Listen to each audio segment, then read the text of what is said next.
Scende al blasone di Foligno la Nuorese che pareggiando nel recupero di giovedì contro il Sansepolcro sale in classifica a quota 13 punti, ben diversa la posizione del Foligno ultimo in classifica con 2 soli punti. Guazzolini si sente sulla graticola ma non demorde, schiera un 4-3-2-1, fa lega al posto dello squalificato Calzola, Giampi, Catanese, Silvestri al centrocampo, esterni Mercai, Nedelowski, terminale offensivo Barouà. Dirige la gara signor Pelegatti e Riccardo di Livorno. Tenuta nera per il Foligno, casacca bianca per la Nuorese, partono forti i sardi e al secondo minuto non trattiene la palla a Stoppini, arriva Pusceddo che spara addosso al numero 1 locale. Al terzo Pusceddo in aria sul lato sinistro cerca l'angolo, la sua conclusione termina fuori. Al decimo Pusceddo in aria si gira bene, il suo rasoterra termina di poco fuori. Nuorese padrona del campo in questi primi minuti. Passano i minuti, il Foligno non riesce ad impensierire la retroguardia sarda con Frasca da spettatore. Il primo tempo finisce qui con poche emozioni sul punteggio di 0-0. Sicuramente il Foligno dovrà entrare nella ripresa con un altro atteggiamento in campo. Andiamo alla ripresa con il montaggio di Giorgio Polli, al primo in aria Barouà libera il destro, Frasca blocca centralmente. Al quinto doppio cambio per la Nuorese esce Pusceddo e Lizzoso, entrano Botti e Molino. Mariotti mette forze fresche in virtù della partita giocata giovedì nel recupero con il Sansepolcro. Al 18° sostituzione per il Foligno esce Nedelowski, entra Urbanelli. Non cambia niente nello scacchiere tattico dei Falchetti. Al 20° Silvestri dal limite impegna centralmente alla presa Frasca.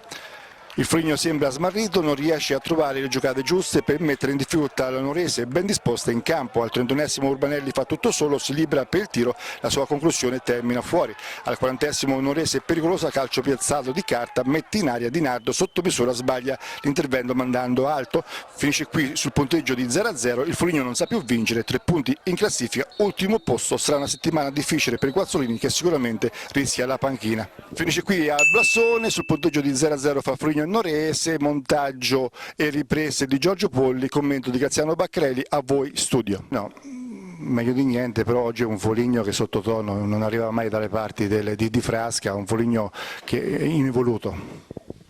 Vabbè, io ho visto un'altra partita, ma va bene.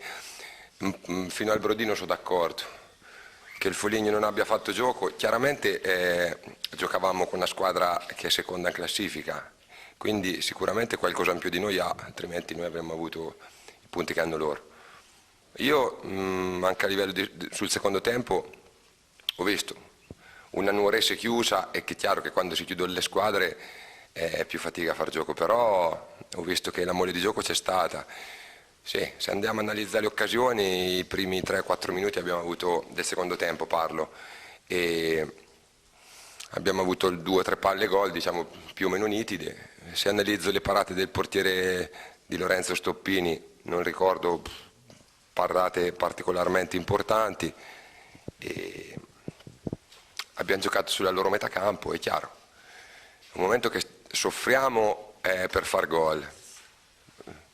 Ci vogliamo trovare il lato positivo? Dopo 8 giornate forse è la prima domenica che non prendiamo gol, quindi chiaro che qui abbiamo bisogno, cerchiamo il lato positivo. Il lato negativo è che ancora oggi il Foligno dopo 8 partite non è riuscito a vincere.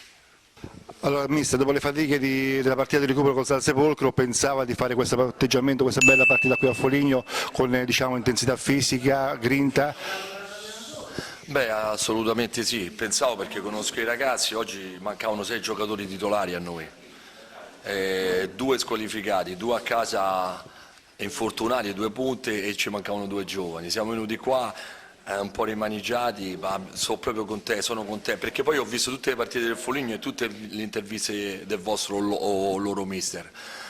È bello lamentarsi tante volte, no? Però bisogna vedere che nel calcio si dà e si prende. Oggi penso che se qualche squadra si deve lamentare su qualche episodio arbitrale ce ne sta solo una, perché io penso che il calcio di rigore del primo tempo è troppo evidente. Quale? No, ma dite voi quale? Su Pusceddo, che è uscito il terzino durante la partita, ha detto era rigore netto, neanche non protestare in campo. Quale? Perché io sento, io mi informo quando vado a vedere i colleghi, e mi informo e leggo le proteste dell'Aquila. Domenica sono stato alla Nusei. Parliamo della partita, sì, ma parliamo della partita di oggi, non parliamo della partita precedente. No, ma lo sai perché dico questo? Perché nel calcio chi ha fatto calcio e allena perché deve allenare, ha qualità per allenare, non si lamenta mai dopo una sconfitta, ma se si lamenta dopo una sconfitta deve pure il coraggio di dire le cose dopo i risultati positivi. Chi ha fatto calcio. Sì, parliamo diciamo, della partita di oggi. Parliamo di altre cose. Parliamo della partita di oggi. Oggi non posso di niente ragazzi, abbiamo fatto solo noi la partita.